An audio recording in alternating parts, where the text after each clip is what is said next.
মহেশখালী গ্রামটা অনেক জাঁকজমকপূর্ণ। সেখানে একটি পরিবারে ৩ জন মানুষ বসবাস করত। হঠাৎ একদিন তাদের মা অনেক অসুস্থ হয়ে পড়ে। মায়ের অসুস্থ দেখে টিঙ্কু অতি শীঘ্রই ডাক্তারের কাছে ফোন দেয়। ডাক্তার তা শুনে তাড়াতাড়ি চলে আসে এবং বলে যে কি হয়েছে, রুগী কোথায়। কি বাবা, ফোন দিয়েছো কেন? আমার এক জায়গায় যেতে হবে, তাড়াতাড়ি বলো তোমার অসুস্থ মা কোথায়। ডাক্তার সাহেব, দেখেন তো আমার মায়ের কি হয়েছে। আমার মা অনেক অসুস্থ। আচ্ছা বাবা, থামো, পরীক্ষা করে দেখতে হবে কি অসুখ হয়েছে, জ্বর কেমন আছে। থামো, আগে পরীক্ষা করে নি।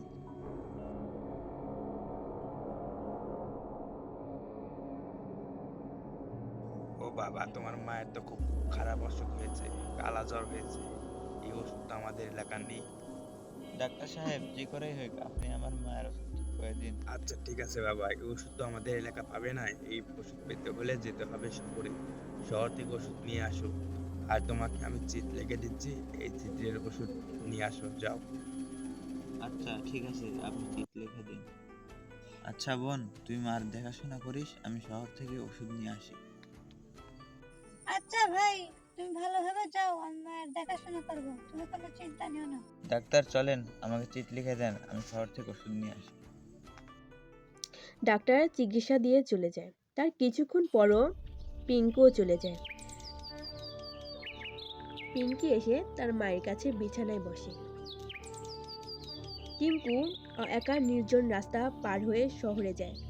শহরে গিয়ে ওষুধের দোকানে ঢুকে এবং তার প্রয়োজনীয় ওষুধ নিয়ে আবার ফিরে আসে রাস্তা দিয়ে। হঠাৎ আবহাওয়াটা অনেক ভয়ানক রূপ ধারণ করে। চারপাশে বিদ্যুৎ চমকায়, গা ঝমঝম করে।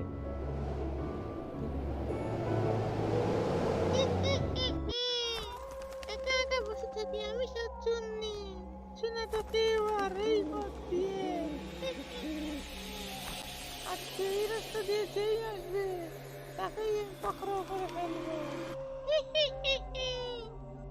ঠিক তখনই টিঙ্কু শাকচুনির পাশ দিয়ে যাচ্ছিল।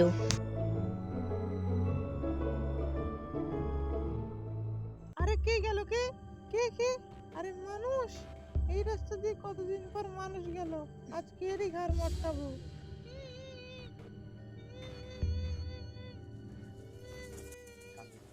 আরে এত রাতে নদীর ধারে কাঁদে কে? এত ঝড় বৃষ্টির ভেতরে এখানে কে কাঁদে একা একা? এই মেয়ে, এই তুমি কে? বিদ্যুৎ তো চমকাচ্ছে।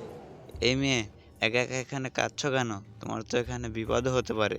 এই এলাকাটা খুব খারাপ, তুমি বাসায় চলে যাও, নাহলে তোমার বড়সড় বিপদ হতে পারে। কে রে, তুই আমাকে বাসায় যেতে বলছিস? তুই আগে নিজে বাসায় যা। আহা, এবার তোকে কে বাঁচাবে? এই থাম থাম, তুই আমার সাথে দৌড়ে পারবি না, কারণ আমি উড়ে উড়ে যাচ্ছি। এই থাম, তো এখন আমি তোর শরীরে ভর করব। শাকচুনি টিঙ্কুর শরীরে প্রবেশ করে। টিঙ্কু বাড়িতে গিয়ে ওষুধটা রাখে এবং তাড়াতাড়ি খাবার ঘরে চলে যায়। সে দানবের মতো ভয়ানকভাবে খেতে শুরু করে।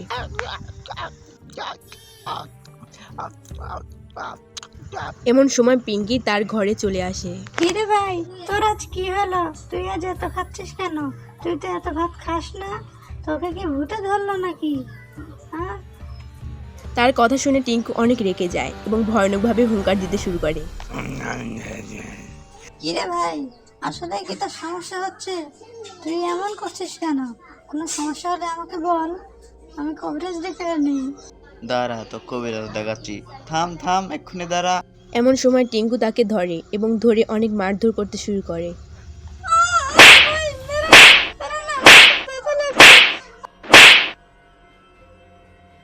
মা, তুমি জানো ভাইয়া আমাকে অনেক মেরেছে। সকালে ওষুধ আনার পর থেকে ভাইয়া কেমন কেমন যেন করছে। ভূতে ধরেনি তো? ওকে একটু দেখো। আচ্ছা, তোর কাছে কবিরাজের নাম্বার থাকলে ফোন দে, তাড়াতাড়ি ব্যবস্থা করতে হবে, তাছাড়া ভূতে ওকে মেরে ফেলবে।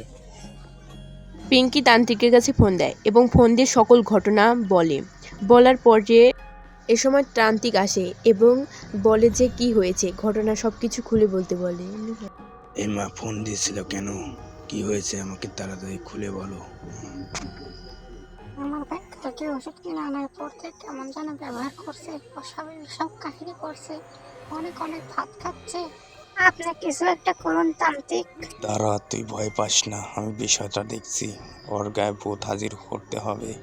ওকে ভূতে ধরেছে, আমি এই বিষয়টা দেখছি। তারা যজ্ঞে বসতে হবে।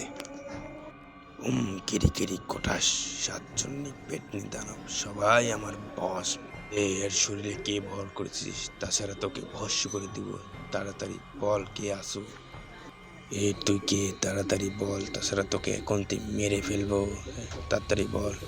আমাকে ছেড়ে দে, তাছাড়া তোকে কিন্তু আমি মেরে ফেলবো। আমার ক্ষমতা সম্পর্কে তুই জানিস না। আমি তোকে এখন ভস্ম করে দেবো। আমাকে ছেড়ে দে। ধরা, তোকে বোঝাচ্ছি। কিরি কিরি কোটাস, তুই হ ভস্য পটাস পটাস সু। আরে মেরে ফেললো রে, বাঁচাও বাঁচাও। আচ্ছা আমি চলে যাচ্ছি, আমাকে ছেড়ে দে। যাও বাঁচাও, আমি চলে গেলাম। মা, তোদের আর কোনো ভয় নেই। তোর ভাই এখনো সম্পূর্ণ সুস্থ। আমি চলে গেলাম। অনেক ধন্যবাদ তান্ত্রিক মশাই, অনেক ধন্যবাদ আমাকে সাহায্য করার জন্য।